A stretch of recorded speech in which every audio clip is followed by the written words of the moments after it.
नमस्कार दोस्तों, Hindi university channel में आपका स्वागत, अभिनंदन।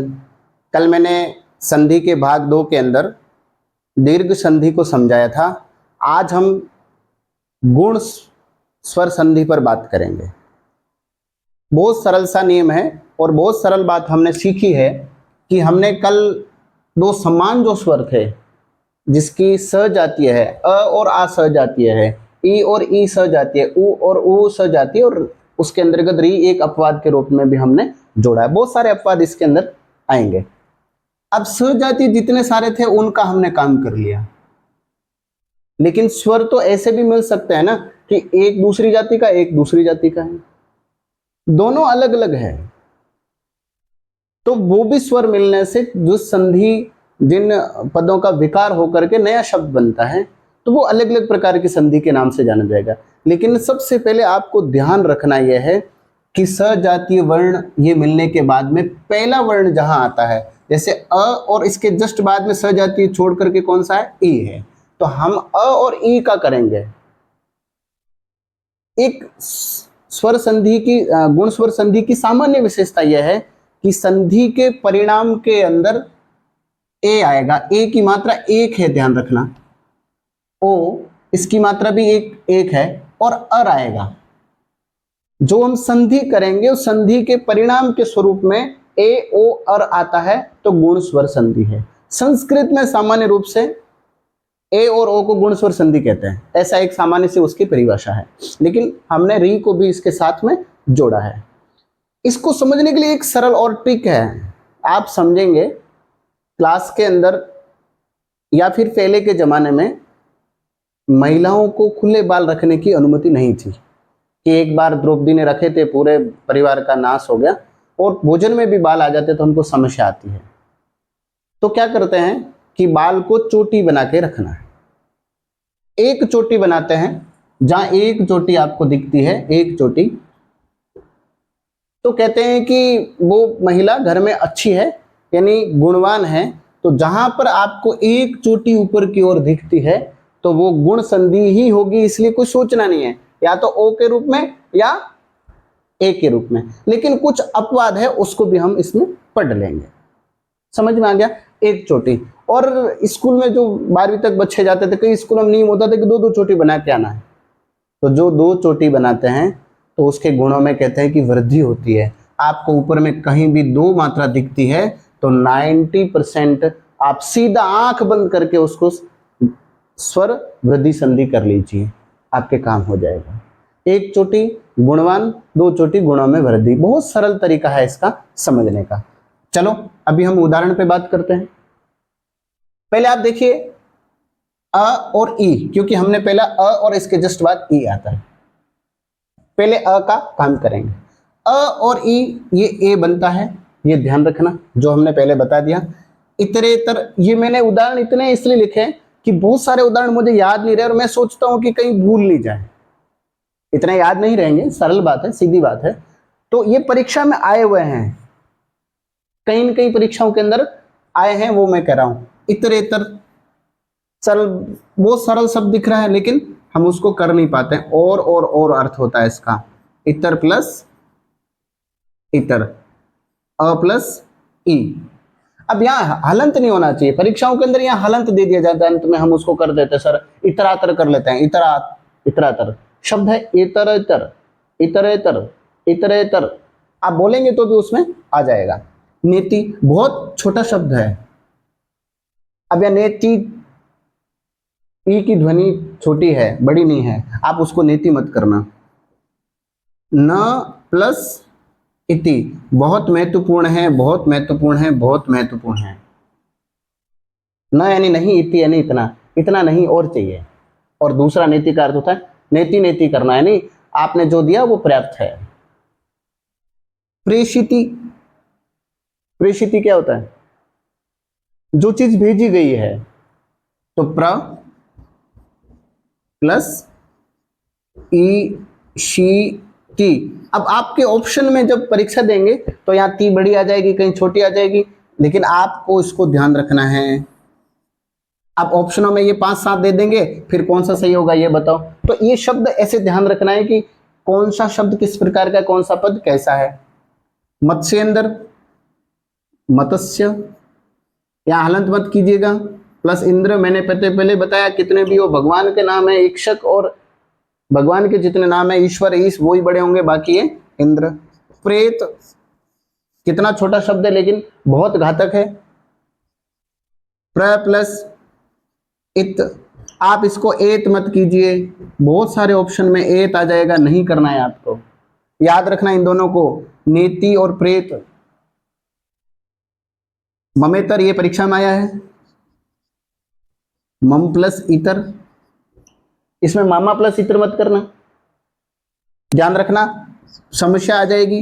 ये मेरे अलावा है ममेतर, मामा प्लस इतर मत कर देना सर, ऑप्शन में आएगा मामा प्लस इतर, ममेतर, मामा प्लस इतर भी ममेतर हो जाए, मामेतर होगा वो, ममेतर नहीं होगा। स्वेच्छा, स्व प्लस इच्छा, यहां सु प्लस इच्छा नहीं करना, कल मैंने समझाया था उसके अंदर। विवाहेतर, विवाह प्लस इतर, भारतेंदु, भारत प्लस इंदु। अगला है अपना अ प्लस ई, ये इसका काम हो गया। अब अ के बाद में ई को लेते हैं। याद इतना रखना है, गुण यानी एक चोटी ऊपर, इतना बस अपेक्षा है, इतनी सी एसआई के अंदर इतना सही है। कॉलेज लेक्चर फर्स्ट ग्रेड होंगे तो और सोचते हैं। आप देखो इच्छा, इक्षक, ये शब्द ई बड़े में आएंगे, ध्यान रखना, इसको याद रखना। नरेश, नर प्लस ईश, नरेश का मतलब राजा होता है, इसका बताओ अर्थ क्या होता है। ऋषिकेश, ये आपके शब्द शुद्धि में भी काम आने वाला है। हम अधिकतम ऋषिकेश में केश ये लिख देते हैं और ऋषि भी छोटा लिखते हैं, तो इसका क्या होगा, ऋषिक प्लस ईस। याद रखिएगा इसको, कहीं भी परीक्षा में आता है उल्टा मत कीजिए, ये सही है। और इसमें हर्षिक भी नहीं है, ये एक र ऐसे होता है, हर्षिक ये नहीं है, ये ऋषिक है। स्वेरिणी, ये अपवाद है, देख लीजिए इसके अंदर दो मात्रा है। स्वेरिणी नदी को कहते हैं, ऋषिक, ऋषिक कहते हैं इंद्रियों को, और इसके बाद ईश यानी इंद्रियों का ईश्वर यानी इंद्र, विष्णु। ऋषिकेश का मतलब होता है विष्णु। स्वेरिणी, ध्यान रखना, स्व प्लस ईरिणी, स्व प्लस ईरिणी। ईरिणी का मतलब हो चलने वाली, अपने आप चलने वाली, जब पानी इकट्ठा हो गया चल पड़ी, यानी नदी। और यहां पर दो मात्रा हैं, ये इसका अपवाद है। सर्वेश्वर, सर्वा नहीं लिखना, इधर ध्यान रखना, सर्व प्लस ईश्वर। ये आपके महत्वपूर्ण उदाहरण थे, वो हमने देखे। आ प्लस ई, अब इन दोनों का काम हो गया, हमको यहां तक नहीं जाना अभी। आ प्लस ई, महा प्लस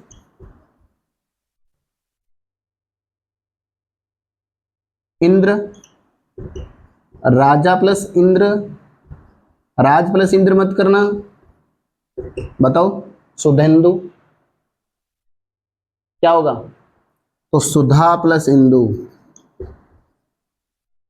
सुधा यानी अमृत, इंदु यानी चंद्रमा। अब यहां आपके शब्द शुद्धि में प्रॉब्लम आ जाएगी। यथेष्ट है, यथेष्ट नहीं है, जैसे जयेष्ठ लिखते हैं वैसा नहीं है, यथा प्लस इष्ट, जैसा आपके इष्ट है, जैसे आपके भगवान इष्ट है उसको आराधना करना। अब है आ प्लस ई बराबर है, कल मैंने कहा था ये राम प्लस ईस मत करना, राम प्लस ईस वो अलग है, वो रा आएगा इधर। राका प्लस ईस, राका रात को कहते हैं, और रात का राजा ईश्वर कौन होता है, चंद्रमा। महा प्लस ईश्वर, ये क्या होता है, गुडाका, गुडाका प्लस ईश यानी शिवजी। गुडाका क्या होता है बताना मुझे। अभी हम ई का काम कर लिया पूरा। अब हम ऊपर जाएंगे, ऊ और अर का काम करेंगे। सबसे पहले मैंने पहले वापस ध्यान करना, गुण संधि का सीधा मतलब है एक मात्रा ऊपर होना। कुछ अपवादे मैंने उसको लिखा दिया है, और ये सभी उदाहरण वो है जो परीक्षाओं में आए हैं, और इन उदाहरणों को आप ढंग से समझ लेंगे तो कम से कम आप इस गुण संधि के अंदर से कोई भी प्रश्न गलत नहीं करेंगे, मेरी गारंटी है। आत्मोत्सर्ग, आत्मा,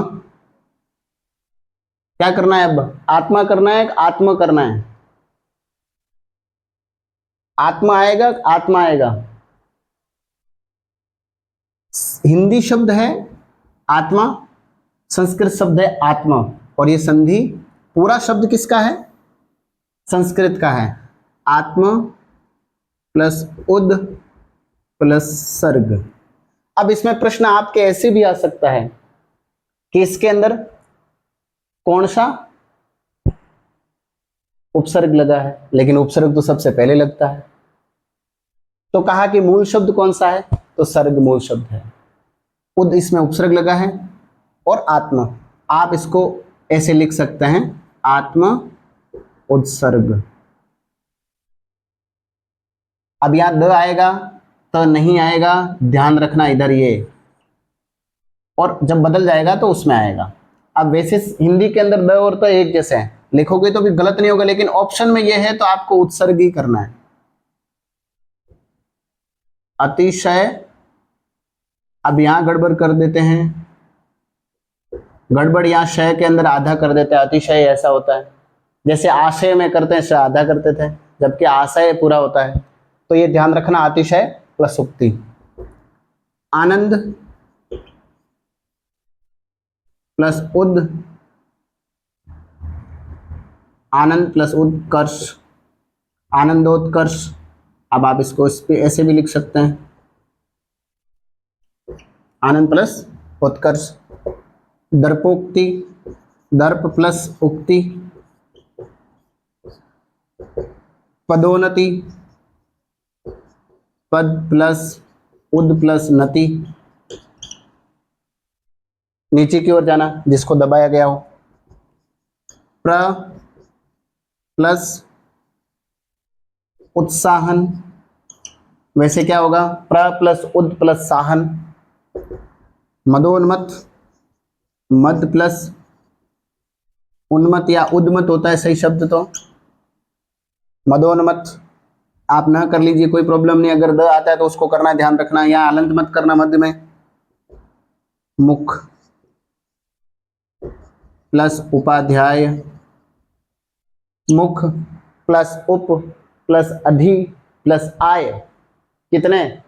3 उपसर्ग है, ध्यान रखना, ये बहुत महत्वपूर्ण है। आप अगर संधि में नहीं आया तो आपका अलग अलग इसके अंदर कितने उपसर्ग है? मुख प्लस उप प्लस अधि प्लस आय, 2 उपसर्ग है। शुद्धोदन ये अपवाद है, ध्यान रखना। शुद्ध प्लस ओदन, क्या होता है ओदन? दूध को गर्म करते हैं ना, उस विधि को ओदन कहते हैं।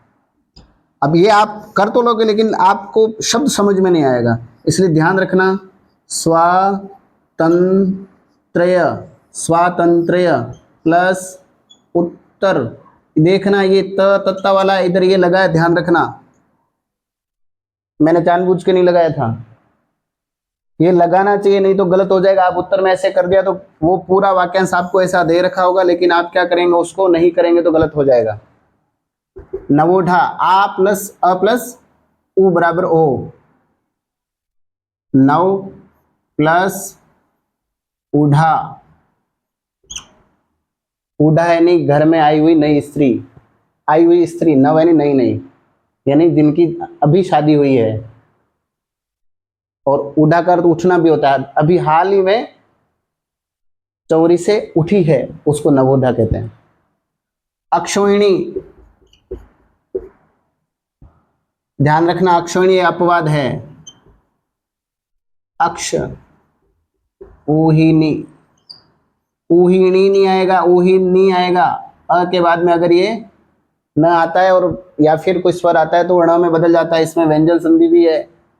ध्यान रखना, अक्षौहिणी ने हजारों की संख्या की सेना। जलोर्मी, जल प्लस उर्मी, आ प्लस उ बराबर ओ। महा प्लस उत्सव, बहुत सरल है ये तो आप लोगों के लिए। महा प्लस क्या होगा, उदय। ऐसी महान आत्मा जिसका उदय हुआ हो, महोदय। यथोचित, ध्यान रखना इसका, यथोचित मत कर देना, केवल उचित है, जैसा आपको उचित लगे। यहाँ बहुत प्रॉब्लम यहाँ आती कि चित कर लेते हैं, यथा प्लस चित। गंगोर्मी, कल हमने सरयूर्मी, जलोर्मी, सिंधुर्मी पढ़ा था, तो यहाँ देखो गंगोर्मी, गंगा प्लस उर्मी, ये दीर्घ में मत कर देना। महा प्लस ऊर्जा, ध्यान रखना ऊ बड़ा है ऊर्जा के अंदर, जैसा उर्मी में बड़ा है वैसा ही बड़ा है, उषा में नहीं है, ध्यान रखना। ये यहाँ समस्या हो जाती है। बहुत अच्छे से इसमें से प्रश्न आने की सर्वाधिक संभावनाएं बनती है, ध्यान रखना। इसमें से क्या होगा, ग्रीष्म ऋतु, इसको पढ़ेंगे आप अपने आप में वो ध्वनि आ रही ग्रीष्म ऋतु, ग्रीष्मर, ग्रीष्मर, क्या आ रहा है, और आ रहा है, ग्रीष्म ऋतु। ग्रीष्म प्लस ऋतु, शीत प्लस ऋतु। अब यहाँ देखिए, यहाँ समस्या कर लेंगे हम, क्योंकि शब्द संस्कृत का है, तो यहाँ पर अगर राजा आता है तब तो ठीक है, नहीं तो राजन प्लस ऋषि, न का लोप हो जाएगा। देव प्लस ऋषि, यहाँ समस्या आएगी, आ प्लस री बराबर अर, महा महर्षि। क्या होगा इसका, बताइए मुझे। इसका आपको बताना, कल मैं बताऊंगा, कल की क्लास के अंदर। आज अगर एक कमेंट आ गया इसका तो मैं मानूंगा कोई वीडियो देख रहा है। आपको क्लास कैसी लगी? मेरा एक टेलीग्राम चैनल भी है हिंदी यूनिवर्सिटी के नाम से, उस पर आपको पूरी इसकी जानकारी मिल जाएगी। जो बच्चे एसआई की तैयारी कर रहे हैं वो निश्चित रूप से इस वीडियो को देखेंगे तो मैं मानता हूं कि बहुत अच्छा वीडियो ये आपके समक्ष कारगर साबित होगा। ये सभी उदाहरण जो परीक्षाओं के अंदर आए हैं मैंने उसी को दिए हैं। आपको वीडियो कैसे लगा जरूर बताइए।